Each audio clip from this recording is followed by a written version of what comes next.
you go. All right. Hello, everyone.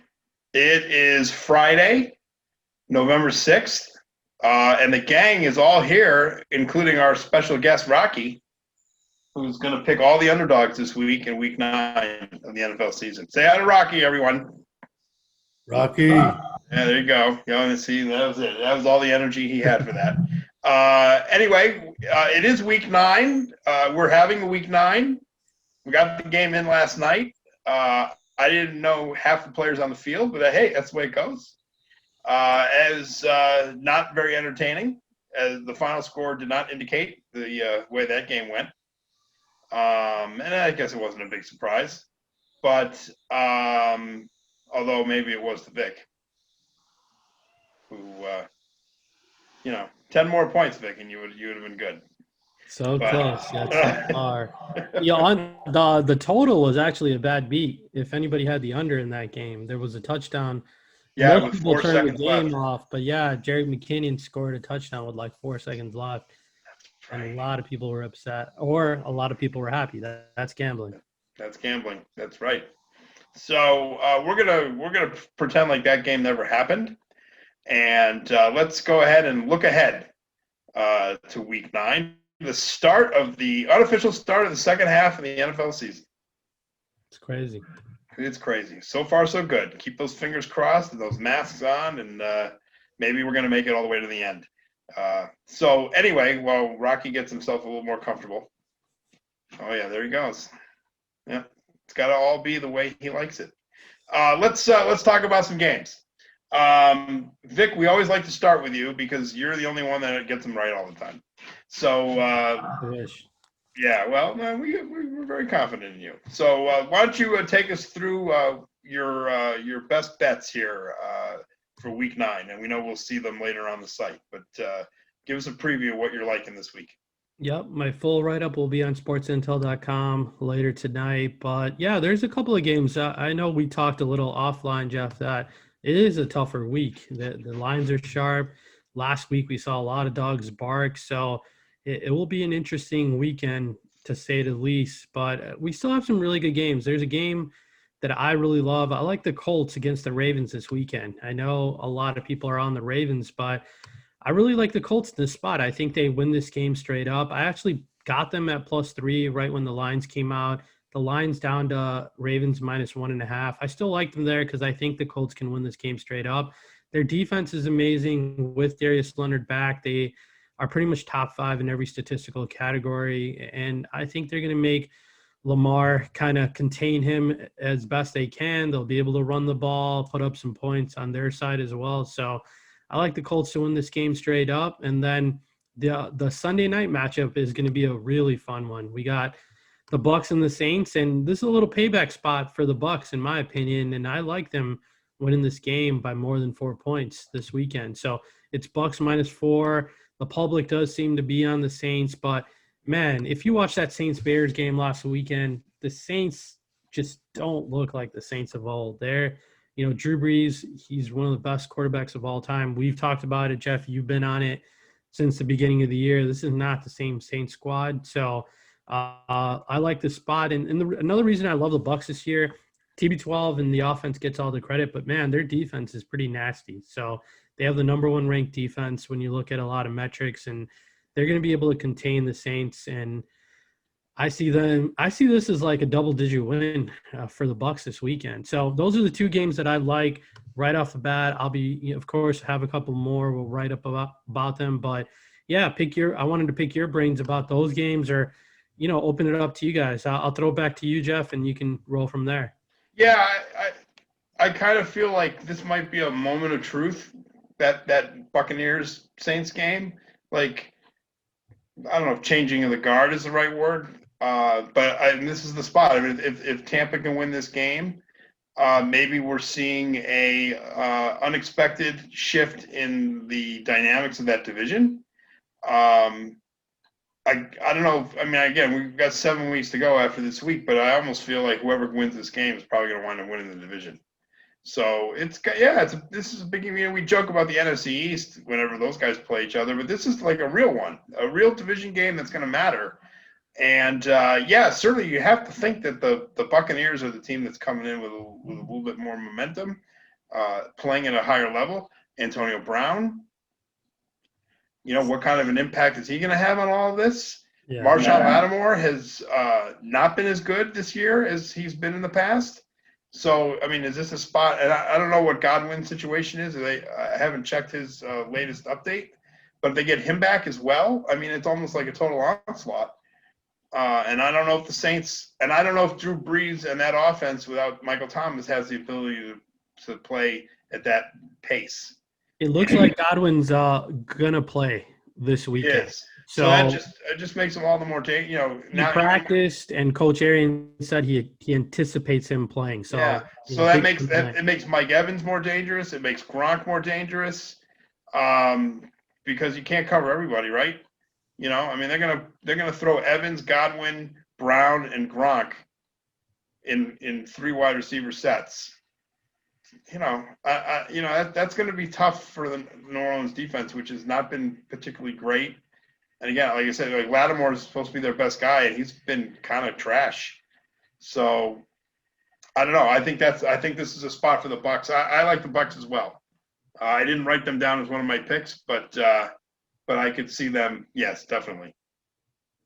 You guys, for a moment, talk amongst yourselves. Okay.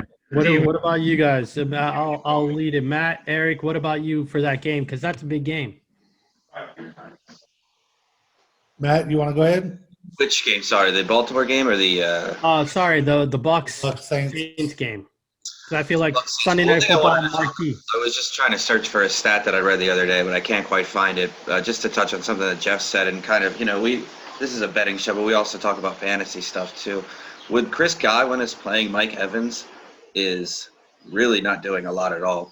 Before his recent injury, Godwin sat out, I think, a couple of games.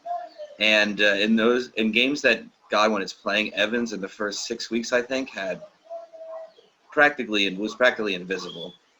So with him back and now Antonio Brown on the roster, I'm not really sure what you're going to get from him, but it might be a really good time to look to sell Mike Evans if you have him on your team. As far as betting this game, I wasn't really looking into it too much. I was looking more into the Ravens game that you were talking about earlier. I really, really wanted to like the Colts here, but the more I looked into this game, I think last week's loss to the Steelers was a lot less. It was damaging as far as the standings go, but they had a chance to win that game late. They really blew it. They gave up a lot of turnovers. There's a lot of ways that the Ravens win that game, and I think that. I don't know. We're looking at them a little bit too harshly after that loss, and I think that they can bounce back and beat up a little bit on Indianapolis this week. So I'm on different sides of that game, at least from you, Vic. Eric, what do you think? What are you seeing in that Bucs with the Tampa, New Orleans? Thomas is going to be back in for the Saints, but there are a couple of issues that really make me nervous about how the Saints are going to be able to perform. First of all, Breeze is dealing with a shoulder injury, and that's huge. It's a showstopper for the Saints. If he's not 100%, there's no way they can handle the Bucs. And even though Thomas is in the game, he's coming in injured, so they're going to have to overcome that as well. The Saints have. Overall, they have the strength to take on the Bucs, and the Bucs are coming off of a really embarrassing win against the Giants, and it has to be called an embarrassing win because there's no way the game should have been allowed to get that close ever. Yeah. So that makes you wonder what was going on in their heads during that game, and whatever it was, they better get rid of it before this weekend, or they're going to run into trouble. I think the Saints are still going to be able to give the Bucs a lot of difficulty, but in the end, there's just way too much power on the Bucs offense, and the Saints know that if they cannot stop the Bucs from hitting the red zone, it's over. The Bucs are going to get in almost every single time, and if they allow them to get that far, they're going to get the field goals to carry the point. So the Saints are in a really, really difficult position. The offense is going to have to perform above and beyond what they've ever had to do since the start of the season. And looking at Breeze has been on limited practice for 2 days, Wednesday and Thursday. And Thomas, Kamara, they're just now getting back into the swing of things. So it's a really bad situation for them to be in. And any other week, you might be able to say that the Saints could pull it off. But this week, I don't think so. I think there are just way too many injuries. And even if they're just minor, even if Breeze is able to play, we're talking about a shoulder injury. You know, It's not a stubbed toe. It's not a broken thumb on his non-throwing arm. It's his shoulder. I mean, that's a game stopper, and it's going to show this weekend. Yeah, especially if they have to throw. If they're coming from behind, they have to throw, and he's going to have to be throwing. Yeah, I'll just to kind of follow up on what you were saying there about the game on Monday night.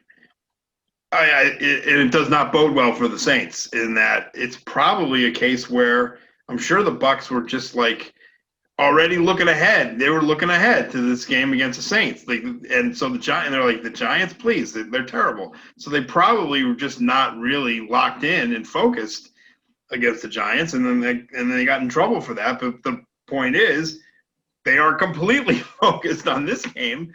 And now they are, not only are they still focused on this game, but now they're coming off a bad performance that they're going to want to make up for.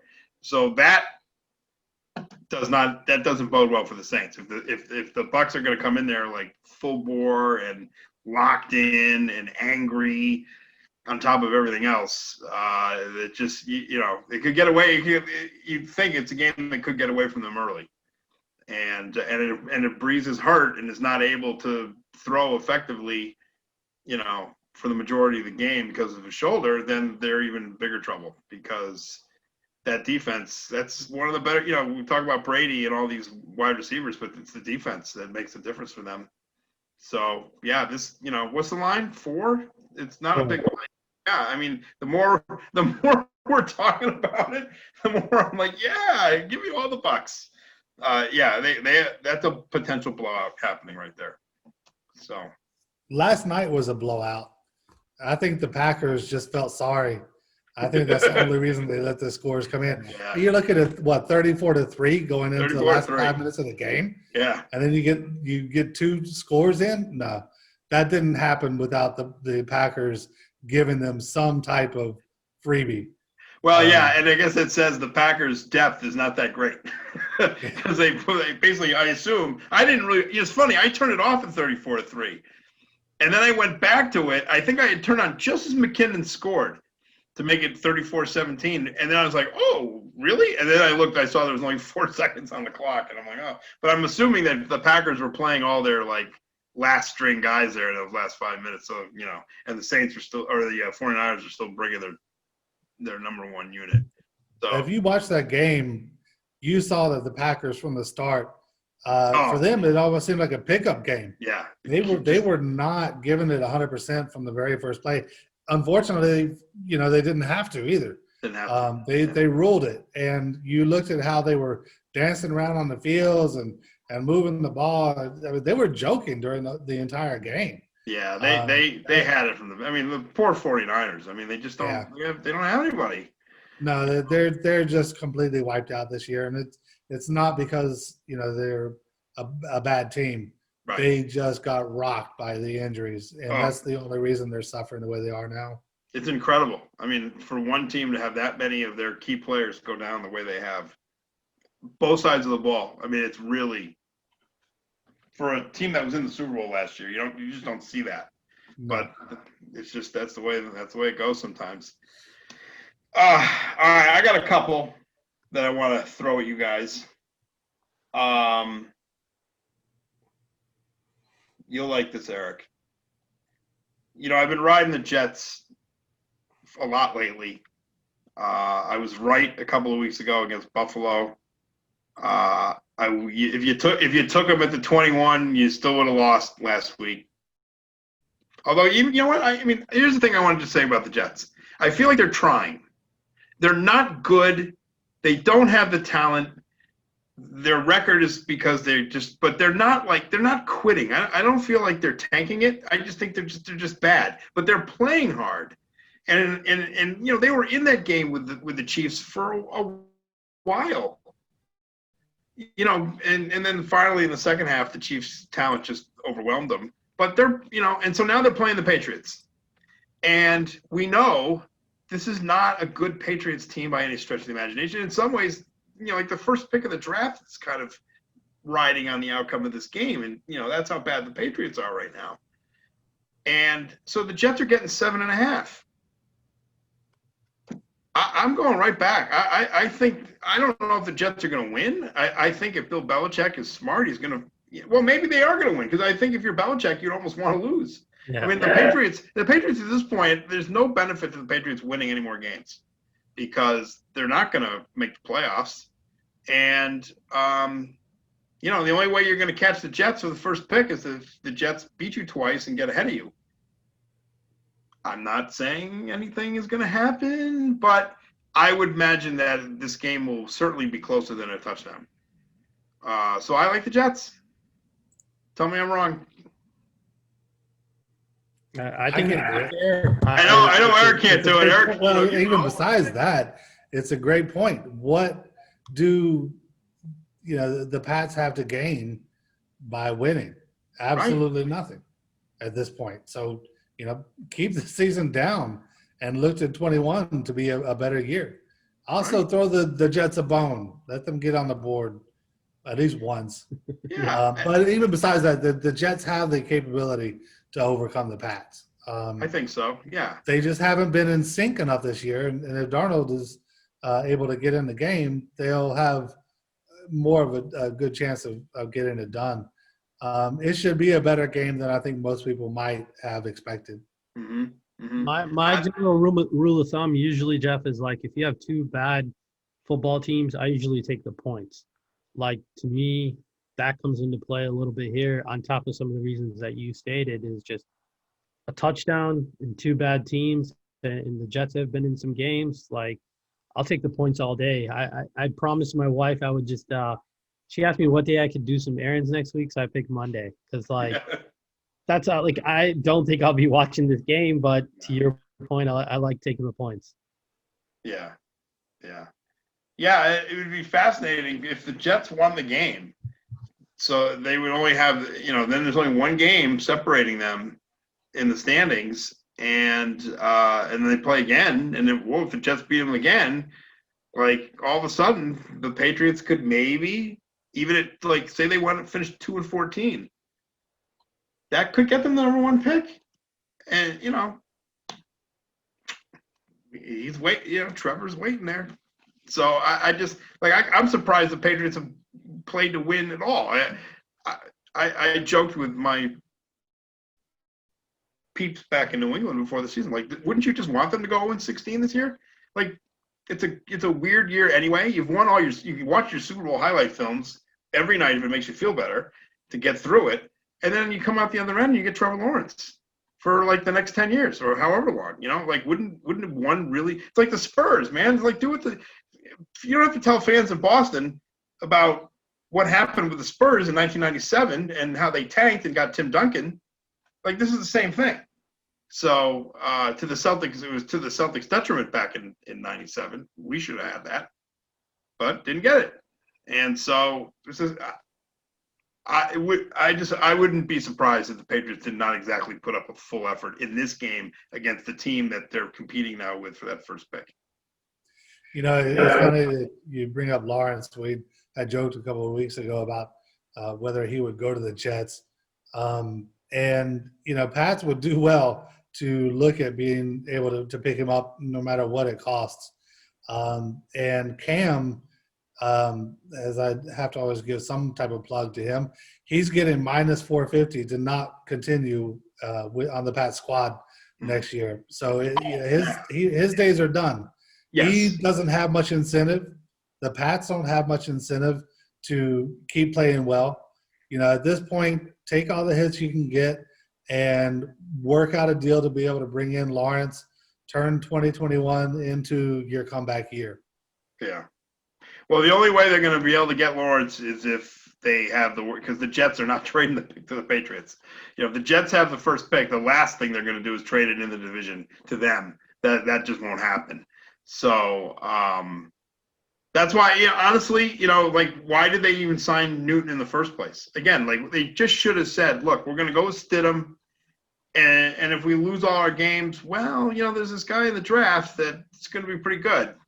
And they should have been okay with that. And the fact of the matter is they brought Cam in, and they won a couple of games with him and may have taken themselves out of that sweepstakes. And it's, I don't know. I mean, there's no shame in the NFL. Teams have done this. We know this.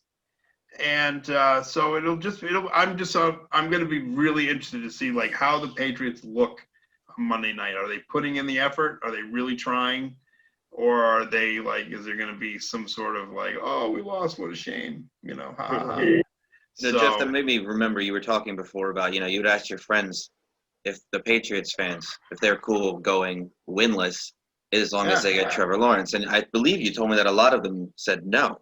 No. And I think that's why they ended up getting Cam Newton. It at least looked like they were trying a little bit, to do something. You can't – a team going from that high of an echelon to just you know what, we'll be fine this season. We don't need to pick anybody else. It looks pretty bad. And I guess if they're going to try and lose to win, they can't make it that obvious. So I suppose that's probably why they ended up with Cam. And, I'm sure Eric agrees with this. He was not a very strong candidate. And maybe they kind of knew that going into it, at least a little bit.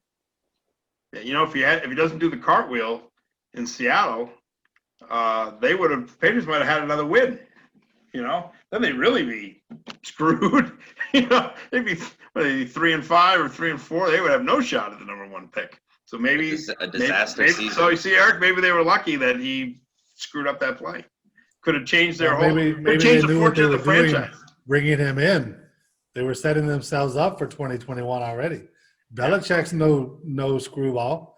He's been around way too long. He knows all the ins and outs, and he may have just been getting the team ready for a better season next year, knowing that he can bring in Newton and not be overly productive this year. Yeah, I don't know if the Patriots are going to do it in the draft. I would think so. I mean, maybe they don't get Lawrence. We'll see what other quarterback might emerge. But Cam Newton's not going to be their quarterback next year. I mean, no, not a chance in the world. Not a chance in the world. They'll get somebody else. They'll definitely get somebody else. I would imagine they will draft. Is Cam Newton a starting quarterback anywhere next season? Week 1. Geez, I don't think so. No. I can't imagine. No. I mean, I wouldn't even know what team would be. Right now, what team would Cam Newton start for? As bad as the Bears quarterback situation is, they had a chance at Cam, and they went with the guy that knows their system, right? So I don't see it. I mean, some of the bad teams also have good young quarterbacks, or there's 3 or 4 good kids coming out this year that they'll probably just want to start over, right, and kind of build off of that. So I think he's still in the league, but I see him more as a backup next season than a starter. I think other than maybe Washington, and I don't think Washington is interested in Cam Newton, but really, are they the only team right now that is just really bereft at quarterback? Chicago. Chicago. Yeah, I mean, maybe. But he's definitely not an upgrade with anything you have currently. Yeah, true. Right, it's not an upgrade. Jacksonville? Yeah, maybe. I don't know. Jacksonville's the only other team. Jacksonville would probably be the only other one. Yeah, you're right. Everyone else has a good pick or a good young quarterback that they want to give a shot to. And that's kind of why I don't see him starting this year. Yeah. Yeah, this is not like Randall Cunningham coming back with the Vikings at the end, and having rookie Randy Moss and putting up all those crazy numbers. It's not like that. I don't think. Of course, Cunningham, he's completely out of the league, right? What was he doing? He was cutting tile. He had a tile cutting, doing backsplashes and stuff like that, and then they brought him back. I had him on my fantasy team in '98, man. That was great. That was insane. That was a fun team. What an amazing season. Yeah. 22 years. That was 22 years ago. Jeez. What about as a backup for the Cowboys? Maybe. That's a good- Maybe. What about as a starter? What if they let Dak go? He couldn't compete with Dak if Dak is healthy enough to come back. I mean, What if we they gotta let see- Dak? What if they're like, we Or they don't? just let him go, right? He's not under contract. No, I mean, what I'm referring to, Jerry Jones isn't just going to let him walk if he's healthy enough. That injury is really going to be a deciding factor on what happens over the offseason with Prescott. And it might be that, Jones decides it's time to move on. But if he's strong enough and healed enough, Jones isn't going to get rid of him. You think? I don't think so. I mean, Jones is relatively loyal. Beside all of his quirks, if he has good people on the team, he hangs on to them. Dak was not exactly awful before the injury. Oh, no, not at all. Not at all. So, if he's able to rebound, then Jones really has no reason to let him go. But again, Cam, first string quarterback, don't see it happening anywhere. No. It would take a remarkable set of circumstances because he's just not playing at that level. He just isn't. He kind of was like the first couple of weeks. I mean, he did. He was good. First game against Miami, he was good. He was good in that Seattle game, except for the final. He screwed up the last play, but for the whole game, he was fine. But he has obviously. I mean, he's a shell of himself now. And how old is he now? 31, 32? I mean, he's not young either. So yeah, I think we're seeing the end of the show there. Yeah. Superman's heading back to the Fortress of Solitude. 31, Jeff. 31. Yeah, so I mean, he's no Fitzmagic. He'll still be playing, and he could wind up starting somewhere next year, a lot more likely than Cam will. I hope so. He's becoming like the Bartolo Colon of the NFL almost. Like he's just like, just love the guy. Except about 100 pounds lighter. Yeah. That's great, the Bartolo Colon of football. Is that a title you really want? I think he would appreciate it. He probably would. But there's Jacksonville would be perfect. They got some good wide, if they can keep their wide receivers healthy, you just chuck it downfield to DJ Chark all day long. That would work out fine. I don't know. Maybe he'll go like Testaverde route and just kind of be a backup everywhere and end up playing everywhere anyway, forever. Testaverde's still playing, right? He's probably somewhere, yeah, in third string somewhere. Nova Scotia. Like Jed Hoyer. Jeez. Brian Hoyer. I always call it Jed Hoyer. He's the former assistant GM of the Red Sox. He's a totally different dude. He's the Cubs now. That's right. He's with the Cubs. Right, with Theo. All right. So I love the Jets. Well, that was a long discussion there. It got out of control. Speaking of Fitzmagic, I'm liking Miami. Getting 4.5. I don't know. Maybe I'm just being a little bit I love my narratives. I'm a big narrative guy. And I just kind of feel like it's Tua versus Kyler. And I'm like, Tua's going to beat Kyler. He's better. He was better in college, and so I'm just going to assume he's going to be better on Sunday. And I know he wasn't great last week. It was his first game. Give him a break. It was his first game, and it was against a good Rams defense. And Arizona's defense, not quite. I don't think they're quite on that level. And I think he's going to like the idea that he's going up against a guy from when they were in college and playing for national championships. I think that motivates him a little bit this week. Not that he isn't already motivated, but I think it gives him a little extra hop in his step. And if you're going to give me 4.5, Miami has shown, they're gonna play teams tough, if not outright win the game. So I like Miami. I don't know if I'm alone on that one either, but that's my story. I'm sticking to it. Anybody want to join me on the Aqua Force there? No, I think we're set. I don't love either side. Like I see good points for both sides. You made some good points for Miami. I also look at Arizona and I think like, hey, they're coming off of a bye. They had a big win against Seattle. Their offense is really good. Miami caught the Rams in a good spot. Tua didn't have to do much. Like, can they keep up with Arizona? I don't know. On the flip side, all the points you made were pretty good as well. So I don't love anything in this game. I'm just going to pass on it. Eric, how about you? Any thoughts? It's I don't see this as a really exciting game. Tag's got a lot to prove, and he might come out swinging.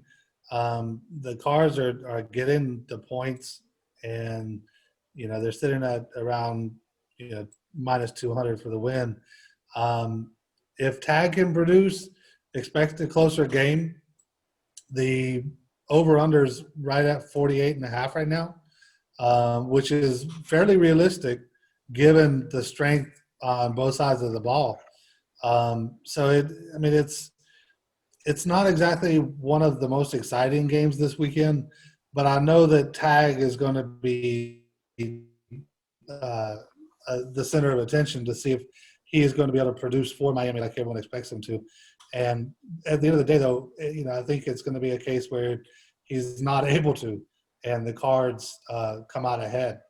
I would like to think Miami could pull it off, but I think that Arizona is just a little bit stronger and a little bit more formed going into this game.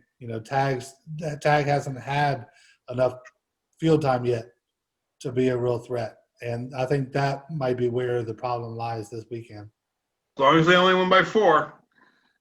Well, I mean, Arizona's been putting up huge numbers the last couple of weeks, going, I think, 25, 30 points on 3 in a row. And then, you take a look. Like, the last week's win by Miami was very strange, I think. Like I said, Tag, very low numbers.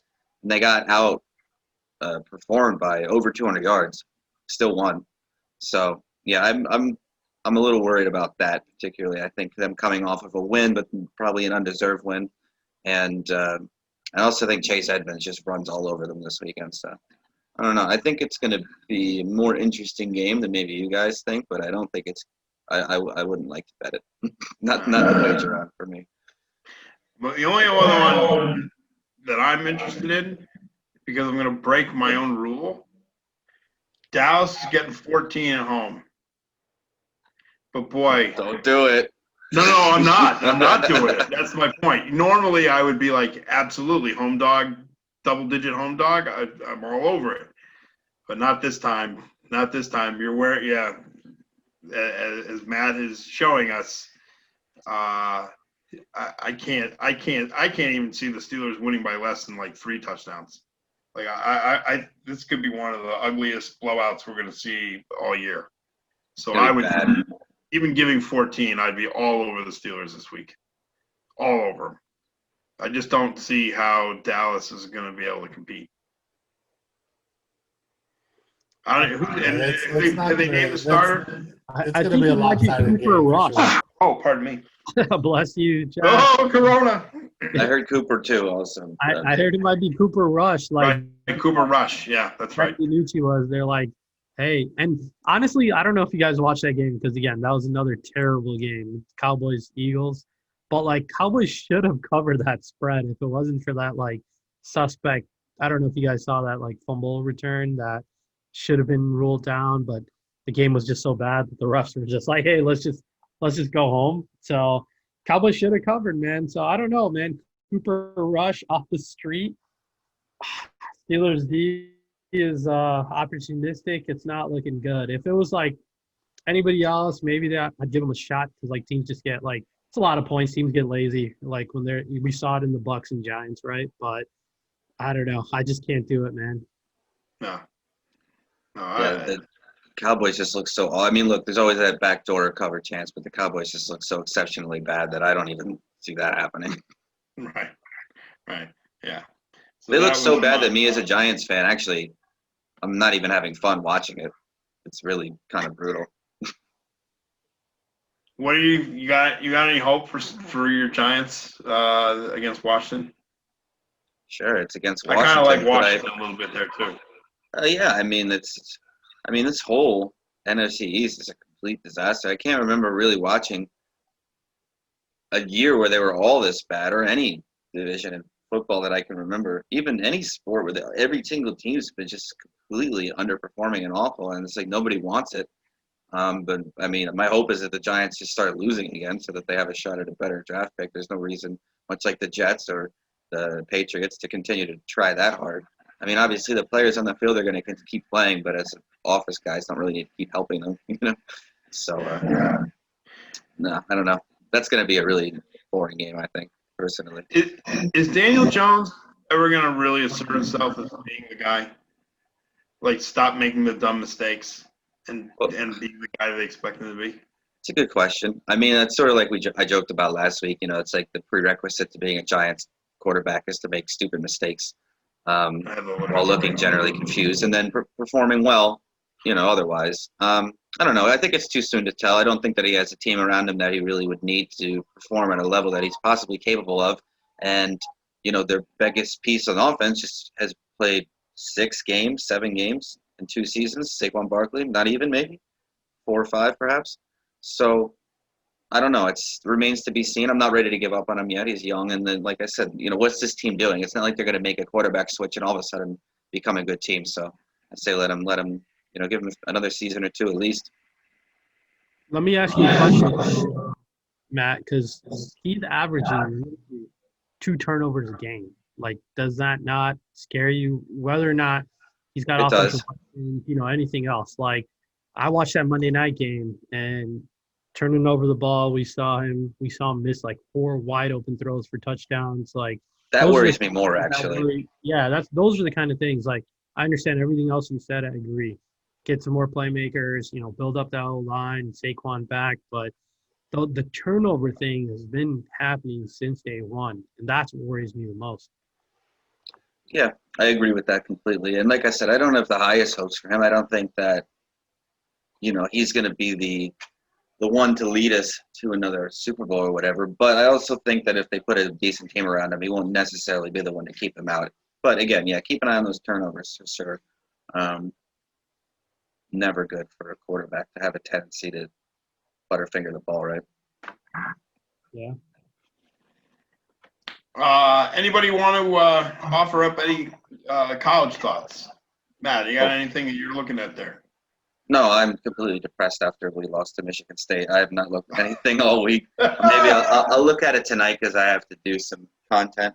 But no, that was rough. I actually forgot about college football. I just couldn't deal with it. But last night's game was fun though. Another blowout. Utah State and Nevada. So, but Did you hit on that? yeah, I did.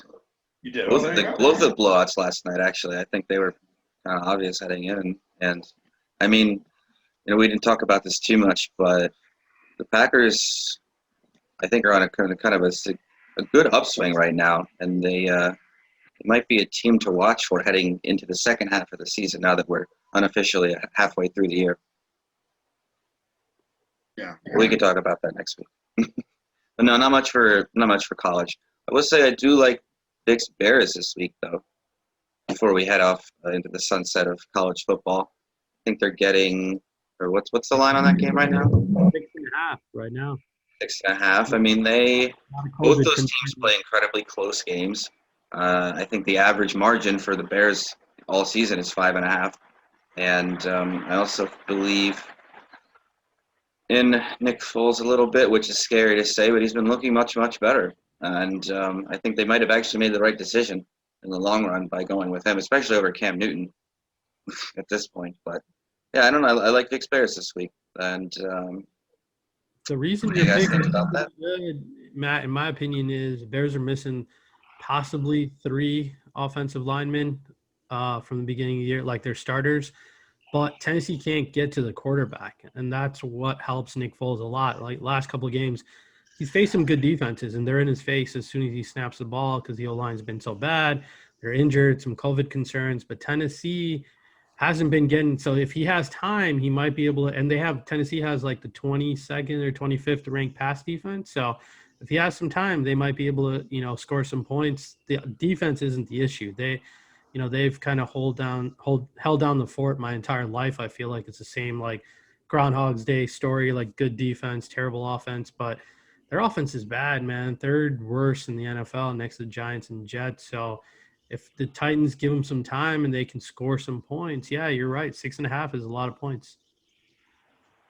Ohio They State. just need to maintain, and that's what the Bears have been doing all season, really. I mean, they've only lost twice by more than a field goal, I think. So, like I said, I'm not expecting them to come out and have a ray of shining hope for the season or for the team, but I think they can hang with it 6.5 points of this squad, right? Unless, look, Henry and Tannehill can go off, but I'm willing to take that chance. The line of the week in college is Ohio State is giving 38.5 to Rutgers. 38.5. I don't know. So what do you think? What do you like? Didn't Rutgers just knock your guys, Matt, right? They beat Michigan State. Yeah, right, on that crazy 2-point conversion where did he, he reached for the pylon, they gave it to him even though it looked like he didn't get Watched it? the game, to be honest, because it was Rutgers. Saw the highlights, yeah. No, I don't know. I mean, those big spreads are always, They're always fun. That's why college for me personally is sketch. Because just staring down the gun at a 36-point spread, it's like. But at the end of the day, like 39 now. They fall right in there too. So the odds makers are so sharp with knowing these things. But I don't know. Rutgers sucks to fight the fact that they beat Michigan State and the fact Michigan State then beat Michigan. I'd have to look into this more. But yeah, Ohio State, they're a good bet any given week and against any team, especially that they're just playing Big Ten teams right now. I mean, Michigan's given 3.5 to Indiana. okay. In case you wanted to know. I don't know. I mean, isn't that bad in and of itself if you're only favored by 3.5 over Indiana? Yeah. It's on the road. After obviously what happened last week. I mean, how do you let that happen? Yeah. I I don't know. Well, that's a pretty depressing way to end the show. It is. But I think that's what quietly here. That's our We'll get it on a better note then, because the Tar Heels take on Duke and are going to blow them away. all right. hang on. All right, wait a second. Oh. So wait. So I'm looking at. All right. So North Carolina is favored by 11.5. 11.5. You got a 2-touchdown win coming up. Yeah, Would you take that? You're gonna take that 11.5. without a doubt. Without All right. a doubt. All right, you're in. Beautiful. All right. Well, we're gonna go on that. Go Tar Heels. Liberty to end the show. Absolutely. Yeah, go Tar Heels for sure. That's right. Yeah. So, okay. So, on behalf of Rocky, who's in the picture on the wall there, if you're looking right there, that's my wife painted that. That's our dog. Wow. See that? See him? Nice. And he was a puppy. So, he's, I don't know what he's doing now. He's probably sleeping. On behalf of Rocky and Eric and his Tar Heels, Vic and his Bears, Matt and his Wolverines, and his Giants. Wow, man, what a year you're having. We're going to say goodbye. Enjoy week 9. We'll be back on Tuesday to clean up the wreckage of all our picks and start looking ahead to next week. And you know what? We can maybe even start thinking a little bit about basketball. Ooh. Especially, since the NBA is going to be back sooner than I think anybody expected. So we can even start looking ahead to that. Free agency is coming up. Free agency in the NBA, I think, might even be we got the draft in about 10 days, and then free agency after that. So we'll start gearing up a little NBA talk as well. And I guess that's it. So everyone have a good weekend, and we'll talk to you next week. See you guys. Take Good care. luck.